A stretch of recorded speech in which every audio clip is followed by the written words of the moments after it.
नमस्कार दोस्तों, मैं अंकुर उपाध्याय स्वागत करता हूं आप सभी का एक बार फिर से अपनी नई वीडियो में। दोस्तों, बाजार ऊपर जा रहा है, इंडेक्स ऊपर जा रहा है, लेकिन पोर्टफोलियो नीचे जा रही है। ऐसा क्यों हो रहा है? क्योंकि ब्रॉडर मार्केट में ज़रा भी तेजी नहीं है। इनफैक्ट ब्रॉडर मार्केट छोड़ो, कुछ पर्टिकुलर स्टॉक्स हैं जिनमें तेजी है और वही बाजार को ऊपर खींच रहे हैं। जैसे कि bank Nifty fresh life high लगाता हुआ दिखा हमें कल, और उसके पीछे क्या रीज़न था? ICICI bank, HDFC bank, SBI bank, ये भाग रहे हैं, जिसकी वजह से बैंक निफ्टी में तेजी आ गई है। ये तीनों ही स्टॉक निफ्टी का भी पार्ट है।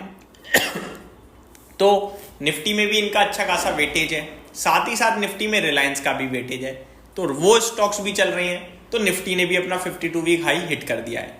लेकिन जब मैं बात करूं पोर्टफोलियो की, तो वो डैमेज पड़ी है। मैं आप सभी के साथ 3 सेक्टर से 5-6 स्टॉक्स डिस्कस करना चाह रहा हूं स्टडी पर्पस के लिए, जहां इस बाजार में जो कुछ हो रहा है वो ही करवा रहे हैं, यानी कि उन्हीं के माध्यम से हो रहा है और वो एक्शन में दिख रहे हैं। एक सेक्टर है दोस्तों एफएमसीजी, एक है मेटल और एक है ऑब्वियस है बैंक निफ्टी। सबसे पहले बात करना चाहूंगा मेटल इंडेक्स की। अब मेटल इंडेक्स की बात करें तो ये भी लाइफ हाई पे ही ट्रेड कर रहा है। ठीक है, 10,373 का इसका लाइफ हाई है, 10,315 का कल का हाई है। बाकी लाइफ हाई भी इसने 1-2 दिन पहले ही लगाया है। इंडेक्स लाइफ हाई पे, स्टॉक्स भी बहुत सारे लाइफ हाईस पे ट्रेड कर रहे हैं। अब इसमें से जो मेरे को समझ में आ पा रहा है, जो आपसे मैं कहूंगा ध्यान दीजिए, वो है JSW स्टील। इसके रिजल्ट्स आए थे फ्राइडे ओपन मार्केट में। बाजार को नंबर्स कुछ खास नहीं लगे, लेकिन नंबर्स बहुत स्ट्रांग है।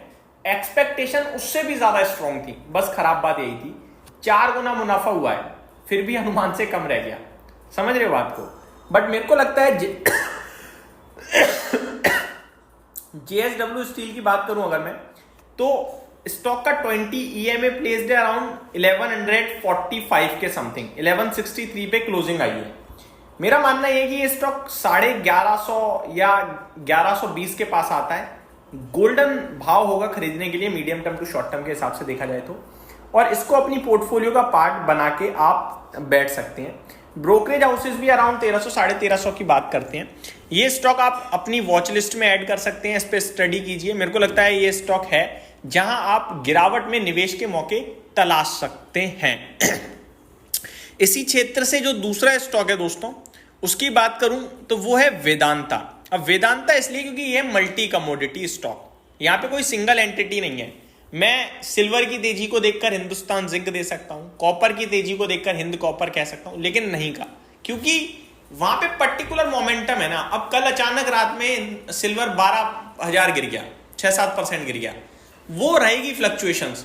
तो यहाँ वेदांता इसलिए क्योंकि ये मल्टी कमोडिटी है, इसमें सब आ जाता है, चाहे आपका कॉपर हो, आयरन ओर हो, सिल्वर हो, जिंक हो, सब आ जाता है। तो मेरे को लगता है ये, और अगर हिंदुस्तान जिंक बढ़ेगा तो वेदांता ऑटोमेटिकली बढ़ ही जाएगा, है ना। कोई वहां पे ऐसा तो नहीं है कि नहीं बढ़ेगा, इन्हीं की कंपनी है वो भी। तो मेरा मानना यह है कि वेदांता अपने हाई से भी अभी काफी दूर है और मोमेंटम में है स्टॉक, अच्छा स्टॉक है, क्वालिटी है, वैल्यूएशंस भी रीजनेबल है, अच्छा डिविडेंड देता है, यहां ध्यान दे सकते हैं इन्वेस्टर्स। दूसरे सेक्टर की तरफ चलते हैं दोस्तों, वो है आपका एफएमसीजी क्षेत्र। एफएमसीजी क्षेत्र की बात करी जाए तो नेस्ले ने अपने हाई लगाए हैं, अभी नतीजे भी बहुत अच्छे पेश करे, बट नेस्ले नहीं चुना है मैंने यहाँ। मैंने पहला स्टॉक चुना है दोस्तों, वन ऑफ माय फेवरेट पूरे एफएमसीजी से जो हमेशा पसंद आया, वो है ब्रिटानिया इंडस्ट्रीज। अगर आप मेरे रेगुलर व्यूअर हो, आपको याद होगा मैंने 3,000, 3,200, 3,500, 4,500, 5,200 हर भाव पे से डिस्कस किया है। अभी ये 6,080 है। 2-3 दिन पहले स्टॉक 5,800 था। ये स्टॉक आप डेफिनेटली गिरावट में एक्यूमुलेशन के मौके तलाश सकते हैं, और कुछ रिपोर्ट्स आ रही हैं कि जीएसटी 2.0 जो आया है उससे कंजम्पशन में बूस्ट आ रहा है, दिखेगा बूस्ट, और आने भी लगा है। तो अगर आता है तो एफएमसीजी क्षेत्र बहुत लंबे समय से अंडर परफॉर्म कर रहा है। मेरा मानना यह है कि ये आते जाते जो हम बिस्किट खाते रहते हैं, उसका बड़ा फायदा ब्रिटानिया को डेफिनेटली मिलेगा। प्रोडक्ट पोर्टफोलियो भी बढ़ा रहे हैं, मैं देख रहा हूँ ऐड वगैरह नए आने लगे हैं कुछ, और मतलब अनडाउटेडली मार्केट लीडर है बिस्किट सेगमेंट में। तो मेरे को लगता है ब्रिटानिया एक बहुत ही क्वालिटी कंपनी है, जहां पे आप निवेश के मौके तलाश सकते हैं, गिरावट में भी, लॉन्ग टर्म के लिए भी, शॉर्ट टर्म के लिए भी, जैसा आपको ठीक लगे। नेक्स्ट दोस्तों जो है एफएमसीजी से, वो है एक सदाबहार या बड़ी पोर्टफोलियो वाला, वो है आपका आईटीसी। आईटीसी की बात करी जाए तो सिगरेट बिजनेस को लेकर हमेशा टेंशन रहती है, लेकिन सिगरेट बिजनेस पे धीरे धीरे डिपेंडेंसी कम और बड़ी पोर्टफोलियो करते जा रहे हैं एफएमसीजी से रिलेटेड। होटल कारोबार को इन्होंने अलग कर ही दिया है। मेरे को लगता है कि आईटीसी भी एक सुपर कंपनी है, यहाँ पे आप जरूर ध्यान दे सकते हैं लॉन्ग टर्म पैरामीटर्स के हिसाब से।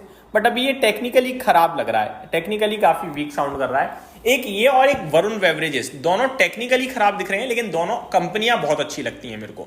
तो ये 3 स्टॉक्स हैं एफएमसीजी क्षेत्र से जहां पे आप डेफिनेटली स्टडी कर सकते हैं। अब आ जाते हैं बैंक निफ्टी।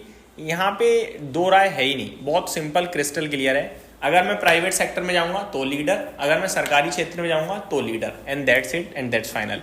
फॉर एग्जांपल, अगर मैं सरकारी बैंक में जाऊंगा तो मेरे को एसबीआई चाहिए बाकी मैं दूसरी तरफ ध्यान नहीं दूंगा।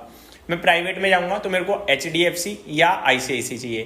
कोटक भी बहुत स्ट्रांग लग रहा है। बाकी इंडसइंड और एक्सिस को लेकर अभी उतना खास व्यू नहीं है। एक्सिस बैंक ने नंबर अच्छे पेश करे थे बट उतना अभी कॉन्फिडेंस नहीं है। और लॉन्ग टर्म में एक्सिस बैंक ने हमेशा अंडर परफॉर्म ही किया है as compare to Kotak, ICICI, HDFC. तो प्राइवेट क्षेत्र में मेरे को 3 पसंद है, आईसीआईसीआई, कोटक और एचडीएफसी। आपको क्या पसंद आ रहा है जरूर ध्यान दीजिए। तीनों ही बहुत अच्छी क्वालिटी बैंक हैं, तीनों में मुझे कोई दिक्कत नहीं दिखती है। कोटक थोड़ा मेरे को मतलब लो रिस्क प्रोफाइल लिखता है कि शांत रहता है, ध्यान नहीं जाता उसकी तरफ, धीरे धीरे चलता है। आईसीआईसीआई और एचडीएफसी में क्या है कि एफआईआईज की एक्टिविटी थोड़ी हैवी रहती है। तो ये मेरी तरफ से अपडेट थी, उम्मीद करता हूँ डिटेल्स पसंद आई होंगी। Thank you so much for watching this video, have a great day guys.